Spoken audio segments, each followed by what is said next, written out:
For those who live and breathe custom cars, the SEMA Specialty Equipment Manufacturers Association show is a bucket list event. Taking place in and around the Las Vegas Convention Center, thanks to a just completed massive expanded venue, it now covers 1.2 million square feet. Here's a tip to all you future SEMA goers. Wear good shoes, because to walk this show you're going to log 8 to 10 miles per day. My feet are literally still damaged from the first time I did this show years ago. If you're coming to see a plethora of Mopars, then this is probably the wrong show for you. But if you're coming to see the coming trends that are going to affect the entire custom car world going forward, then you're at the right place. The one thing for sure is here, the car building talent in the House of SEMA is unprecedented. This is Robert Wolf reporting from the center of the Mopar world for the first week of November in 2021. The SEMA Show in Las Vegas, Nevada. And technically we're not at the center of the Mopar world, we're at the center of the entire custom car world. Mopar Collector's Guide comes to SEMA each year to meet with advertisers and car builders to gain perspective for our readers and advertisers of how the new trends will affect Mopars going into the coming year. This was a major reset year for SEMA. After getting canceled in 2020 and receiving a major facility expansion over the down year, and foreign travel still restricted and mixed info on restrictions leading into the show, no one really knew what this year's SEMA show would look like.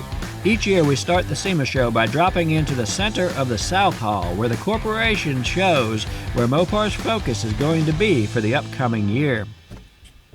Can you say Jeep, Jeep, and more Jeep?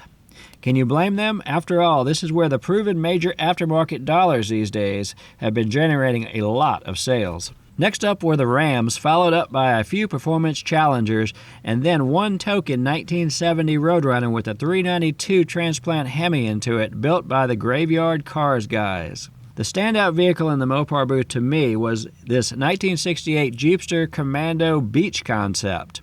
The build quality was impeccable, the look was perfection, and it just radiated coolness.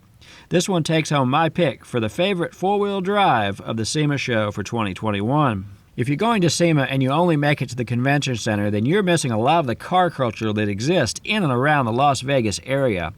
Mr. Mopar in Las Vegas is most definitely Phil Painter, the OG promoter of the popular Mopars at the Strip show, which has now been expanded into the all-encompassing Muscle Cars at the Strip event. As of recent, his show has been beat up by the lockdowns, forcing his cancellation in 2020. That forced a hurry-up offense stopgap show late in 2021. Now Phil's looking to put the show back on track in its original springtime slot. I ran across town to Nefarious Customs Car Shop to sit down with Phil Painter and talk about his upcoming show. So is there any super 20th anniversary thing we need to know about yet, or are you still working on that? If I tell you, you're going to tell everybody. Nah, no one watches this. Oh, okay. Well, then what we're doing is we're giving away your money. Okay. And I got Rob's bank account, so just text me, and we'll see that each of you get a piece of it. No, we're doing some commemorative things. For example, one of the people that we want to honor this year is Bob Mazzolini. Mm-hmm. He's been a fixture in the Mopar community along with Bob Riggle. Mm-hmm. So Bob's got a new book out, and we are trying to facilitate everything to have Bob there so that everybody can buy a copy of the book and have it autographed by Bob Riggle. Right. And the list just goes on. As SEMA, as we get through all of SEMA, we make a lot of notes of the things that people want. And we've also asked for suggestions on social media of what people want, because the way the show works is it's their show, not my show. Right. And I need suggestions on what they want so we can build it for them. Well, this show's evolved a long way. It started as a Mopar only show, and then it turned into a muscle car show. Very heavy still on the Mopar thing. As we talk about the evolution of the show, both the Chevrolet and Ford crowds have had promoters pull out of the West Coast. Mm-hmm. So all we've done is invite them to come and join us, because we've already got a good show going. And the idea is not to take away, but to add to. So you're still doing the world's ultimate muscle car? We're doing classifications for truck, car, Mopar, Ford, and GM. Okay. And that'll continue kind of as it has? It will. Okay. Anything else? Well, yeah, the thing that's really evolving is people want to drive their cars. Right. So we've gone from, and I'm guilty of it too, building trailer queens, to building touring cars, and now it seems like people have decided they want to have some fun with their cars. So the autocross has just become more and more popular every year. And not just that, but you can cruise into the show. There's lots of, these are great driving roads in Las Vegas, so you can actually get out and drive your car, and you're not stuck in traffic when you're out and around the track area. Being back in February, we plan on doing the drive-in from Phoenix, Right, and the one from Salt Lake. Those have always been very popular, and there's not a better time than March to get in the car and right. knock off the winter and come to Vegas. Yep, that's a good plan. So where can they find you? At www.matslv.com and on Facebook and social media, Instagram, everything is on @MatsLV. And normally you do some pre-sale items. Are you going to do that again this year? If We you are. get signed up early, they're going to get a little bit more? Mm-hmm. Okay. Yeah, there's always discounts. Okay, so go to the website, get signed up, get ready for the show. It's going to happen in March, so there's nothing going on anywhere else in the world in March. So everything's going to be frozen in. Come out to Vegas, and Vegas misses you. Vegas wants everybody back, so everybody's out here, you know, looking to get an event going again. Well, the other thing that's going to be, it's kind of exciting about SEMA right now is we're seeing more of the Canadians coming across the border, and all of our other enthusiasts that are coming from South America, from Mexico, Australia. It'll be a fun time. I think people will realize how much they've missed each other Right. when they get together again. Right. All right. Looking forward to it, Phil. Thanks, Rob, for all your that you time. do. His show will soon celebrate its 20th anniversary in 2022, March 18th through 20th. Crowned the king of SEMA this year was Chip Foose, who received the key to the city from the mayor of Las Vegas. Because of the massive expansion of square footage under the roof, Chip was given half of the center hall to showcase a lifetime of his work. The Mopars would include the Hemi-powered Hemisphere, which would go on to be the impetus for the design of the Plymouth Prowler production car. Also the slippery V10-powered Sniper 1956 Plymouth. The only Foose Mopar missing from the trifecta was the Terracuda. Custom car builder Jesse Matlock has not been as lucky as Chip Foose as of late. As chronicled in MCG last year, he suffered a devastating shot fire, wiping out two really cool Mopar e-bodies. Jesse, you're out here at SEMA trying to put the pieces together now, and that's why we're talking, because MCG is going to do a feature on both of your cars. You know, you can have an original one, you can have a modified one, and the idea is to start piecing this back together and figuring out how to make these things whole again, correct? Exactly. Yeah, Exactly. and what's your plan? You're going to build them both at the same time, or are you going to do one at a time? You know, I like doing cars in pairs. I like Right. About everything that I build, I build two, and Okay. it depends on if it's a Challenger or a Cuda or a Super B or a Cuda. I build two at a time, and that's just my philosophy. I can get through two just as quick as one. Now, most people at SEMA know you for Stryker, and Stryker is a car that I don't know if the general public knows, but the SEMA people definitely know. You came in as an outsider with a totally custom-built, top-of-the-line car and set the world on fire. How nice that thing was, no pun intended. So, in Stryker, luckily you sold before the fire, correct? But that was the one that kind of brought you onto the scene of the Mopar scene. And you'd worked on that car for years, correct? That's right. That was my Yeah. header car. I worked on it about 6 years. Mhm. One of my nicest cars before that was a 70 Cuda, and when the Cuda craze came out, I put the 426 Hemi and stuff in it, and I was one of the first in my area of Oklahoma, Bartlesville area, that I was able to bring something like that up, and I'd had this shock on all that car, so then everybody's pushed me and said, hey, what's next, what's next? So I was like, you know what, I love my Cudas, and in my eyes, I wanted to build one of the baddest ones on the planet, you know, and I just did what I wanted to do, and I started showing it, and you're right, it just took off. I mean, it's just, I'm still to this day, I'm still shocked about its attributes and everything it's done. Well, I appreciate you letting us feature that first. I think we were the first magazine to put it out there, and it has definitely got around and won a lot of awards. You've won awards all over the country with that now, Yes, haven't I you? have, everywhere. Yeah. I have East Coast, West Coast. I traveled over 270 odd days and stuff in 2.5 years, and I showed the car at every big national event from good guys to ISCA sanctions to even I won international championship 2 years in a row, back-to-back rookie of the year. I won World's Ultimate Mopar up here in Las Vegas. Now you ended up selling that car at Barrett-Jackson, and I was talking to you before, and you said you'd like to have it back, but you're not sure where it is, correct? Yeah, I'm really not sure it is. I know it's out there around the Dallas area, guys. If you know anybody, let Rob know, and if you've ever seen it, but I know it's in the Dallas area. Cool, cool. And so you're here at SEMA getting parts and pieces and putting everything back together to do these cars. What do you think your ETA is on getting started?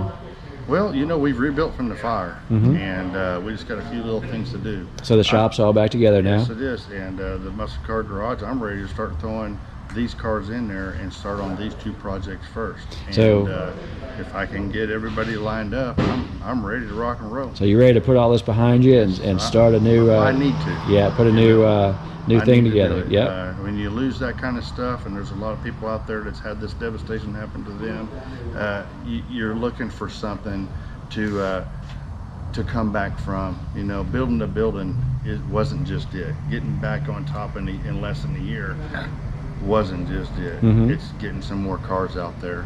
And I feel bad. These cars were my kids. And, right. And I feel like they're just sitting out there just wondering, hey man, what about me, you know? And well, a lot of people have cars like that have gone through a fire, and I think that most people think that you can't bring a car back from that. And so kind of the goal here for Mopar Collector's Guide, and hopefully you, is to prove that you can bring it back. Now, we've seen lots of sheet metal companies do from rusted to complete beautiful cars, but I don't think anybody's ever done from a completely burned car to a completely done car. So this is kind of new, the way that this is going to be approached, and we're looking forward to following it. So you honestly believe you can bring these cars back to former glory, correct? I have no doubt. Anybody that's ever knows me or anything, if you give me a challenge, I'm gonna knock it out of the park. Right. And I think Striker speaks for itself. Everybody said that, you know, things I've done to that car couldn't be done, and I'm gonna show this, and just look forward in our future, and we'll be able to see even more and more as the progress develops. Well, we wish you luck, and I think it's going to be exciting because we're going to be able to give hope to people that have had fires with cars that they're never too far gone to bring them back. So that's right. That's all right. my pledge. Great. This is the first time I've been able to make it over to Magnum Force's new Las Vegas shop, and it was fun to catch up with my old friend and shop owner, Ron Jenkins. All right, so I'm here today with Ron Jenkins, and Ron is the literal OG of the tubular front-end suspension game for Mopars. When did you start doing this, Ron? Was early 80s. Okay. Actually, we started doing it. I was doing predominantly just doing one-offs. You know, I had this idea that I wanted to lighten up the front suspension in a Mopar, and so I had taken all the original stuff out. I said, you know, I think I could graft a rack and pinion into this thing, and oh boy, those first ones, though, when I look at how that is compared to how it's evolved, right, it's a huge thing, huge thing. So you started off and you did one in your Daytona. Was that the first one you did? It was in my friend's Cuda, actually. Okay. Yeah, I'd done one in my friend's Cuda, and then eventually I did one in the 72 Charger, a car you've covered before, actually. Okay.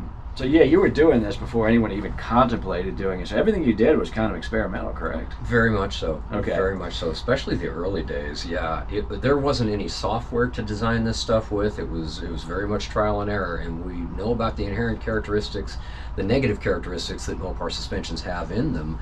And so to be able to rectify that required, you know, good old-fashioned plumb bobs and tape measures and chassis center lines and things such as that. But where it evolved was really cool, actually. So we were doing this on a one-off basis. On when a customer came in and saw something that they liked, we would do one for them. Right. Well, we were also doing full chassis cars, top fuel cars. We were doing all kinds of things, everything on down. And I decided, and thanks to you, this was a great idea on your behalf, I decided to do a press release on that suspension. And I gave that to you, not to any of the other guys. I gave that to you, and you ran the press release back in the late '90s. It was, I believe, and it was then that I decided to really start taking off with that subject. And son of a gun, the phone was ringing off the hook just off of that press release.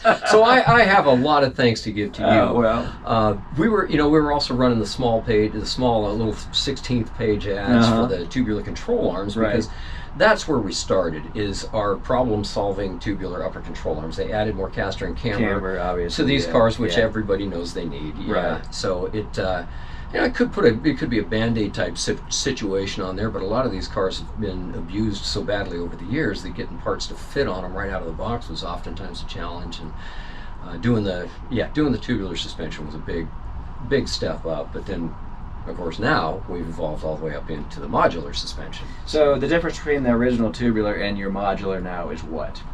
Well, the modular suspension is it's patented, first of all, but it is based off of a Mopar spindle, so it could utilize a 73 and up B&E body spindle. It could be FJ&M body as well, for that matter.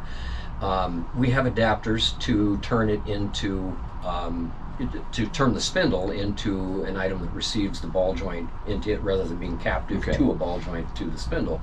So what that ends up doing is allows guys that already have pre-existing Mopar combinations to go to retrofit them on there. We've got a shorter steering arm, so it's stronger, much better than trying to use a Pinto or Mustang 2 rack and pinion, as well as the spindle. The Mustang spindle is not the most desirable one either. Very popular in the automotive aftermarket, but it all stays within the Mopar realm that way. So do you find that the turning radius is now better with the new modular? Yeah, definitely. Because that was the biggest complaint everybody had with the original ones. But I mean, you were starting from nothing. So when they talk about Magnum, the first concern is that you've improved that turning radius, which I think you've done wonderfully with the new mod. Yeah, exactly. Well, even the tubular one evolved in that regard too, because where it started versus where it ended up were two different things as well. Right. The biggest issue regarding the turning radius of a vehicle is the biggest.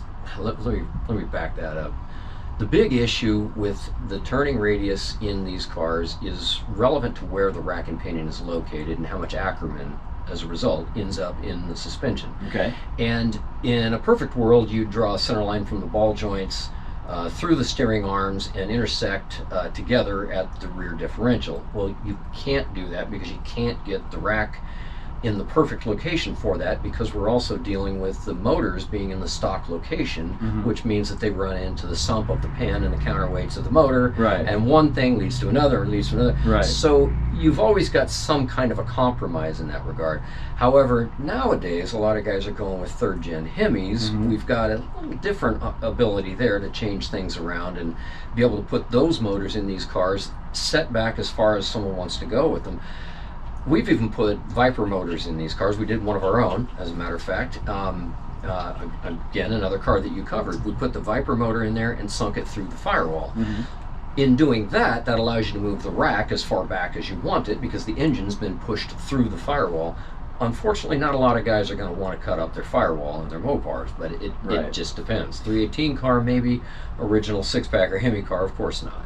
So the way that the front end companies have kind of gone now, or they've gone to just one bolt in, this is what we have, this is what you get.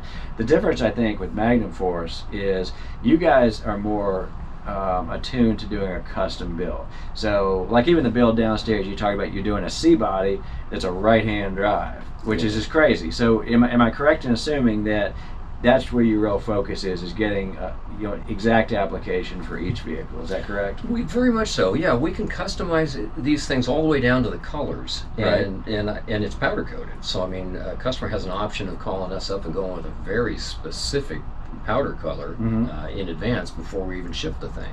So we can customize the structural characteristics of it all the way to that as well.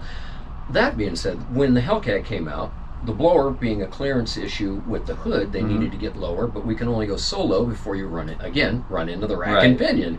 So we did exactly that. We snugged it right up against the rack and pinion and came up with a new dropped version of the motor mounts that lowers it, and then the brackets that go on the block, they have 2 adjustment holes to allow you to move it forward and backwards. So a guy could put the engine wherever he wants it. If it's running into something on the firewall, you don't care about that extra inch of being further back, you can move it forward.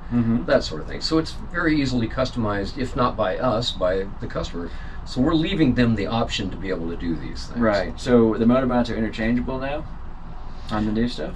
Yeah, we only have one motor mount, one spool mount available on the suspension itself, and off of that spool we have a variety of different brackets for the block and isolators as well. So you're not locked into anything at any point. Once the front end's under there, you can do whatever you want. You can, yeah. Yes. You got a big block on it, great. You can swap it over to a 2nd gen Hemi, a 3rd gen Hemi. What do you want? Small block? So today we're out here because we're at SEMA and we're in the neighborhood, and you've always been a California kid. I've talked to you for years. You're like, I love California, been there forever. But you made a big move here, what, 2 years ago? Yeah, it's been a couple years now. Okay, so you made that decision to move out of California, and I think you think it's positive. How's it been for you moving here to Las Vegas? It's been good. It's been good.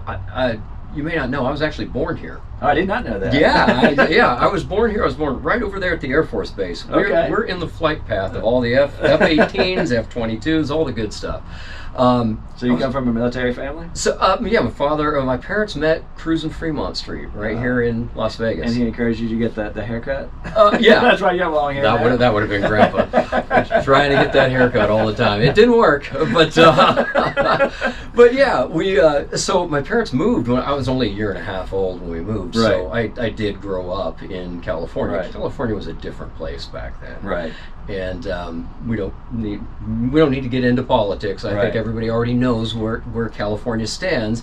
And those of us in the automotive industry, it doesn't pan out so good for some of us. I think it all comes down to dollars and cents in the end. At some point, the threshold becomes too much to overcome. Well, I was able to come here. I was able to, most of the employees wanted to come here as well. Mm-hmm. So the entire company just packed up and moved here. And you said several of them were able to buy houses here. They weren't able to afford back home in California. So it's been a positive move for everybody. It's been a very positive move. Yeah, being able to be homeowners again. I always wanted that for all of my guys and gals, and it just wasn't attainable there. So it's a beautiful thing here. Yeah, it's been a big improvement. We are just a short distance from the racetrack here. That's a beautiful thing. Firearms, very firearm friendly state. We like our firearms. That's another thing, yeah. Yes, we like to shoot. I have a range set up in my backyard, actually. Do you really? Out to 1,000 yards, yes. All right. It's a beautiful thing. So I see the shop is way bigger than your last shop. So the shop you're working at in California, which is a California problem for a lot of places, you just can't afford any real estate. So that was what, 500? It was about 5,000 square feet. Just a tad under 5,000. We were doing a lot. In fact, the guys from Willwood came and visited one time. They couldn't believe the volume that we do out of that little shop. Yeah, we were just efficient, I guess, is all you could say. But we needed the space. We wanted to step up. We wanted to grow the company. We'd like to get into our own laser cutting and that sort of thing, and that's going to take some square footage, and that required getting out of town and moving someplace like this. And here you're about 12,000 square foot? Just about 12,000 square feet, yeah. And all the tools you moved from California to here? Yes, we did. Yeah, the majority. Quite the task, Holy right? cow. 3 semis. I bought a 48-foot trailer, a couple of 28-footers, and they were all full on multiple trips. We lost track of how many trips. That was a lot of stuff. When I made my mind up to do this, all I can say is thank goodness I had other friends in the Mopar world who helped me sell blocks, transmissions, suspensions, all this stuff. I didn't want to move all that stuff. I could totally understand bringing a handful of 727s and big blocks and stuff like that, but no, we saved ourselves a good semi-load, I would say. So now a couple of years later, you're all set up and ready to go. Magnum Force is ready to pump out even more product now, right? Yeah. Things are really rocking here. We're very happy about the circumstances that we've got here, about how it's a pro-American place without a doubt. We don't have any of those issues to deal with, and we've been able to crank up production again and get back in business. And then of course we had the whole virus thing, which kind of knocked us in the dirt there for a little while, but it's stepping back up. As long as we can get the Port of Long Beach back open, we'll be in good shape. Now, do you have anything new on the horizon that we need to tell everybody about? Is anything new coming out? Actually, yeah. We are in the midst of doing a tubular version of the modular suspension. Okay. Yep, just got started on it. And how will that fit into the whole dynamic of this? Well, it's going to be a little bit lighter weight version of it. It'll have a little bit more clearance, and we're still going to build. We're Mopar people. We have Mopars ourselves, and accordingly, you begin to understand where the shortcomings are, what needs to be addressed, and that sort of thing. Like we were just talking about the engine height or the engine distance fore and aft, and little things like that. We begin to realize these things, and that some things need to be addressed as we're designing our next big thing. So that'll be the case in this instance, where we're going to design some other options on relocating the engine, being able to move it around and stuff like that. But it'll have tubular lower control arms. It'll use the same spindles. It's going to use the same upper control arms, but the lower end's going to you're going to have other options. So, all right. And what's the ETA on that?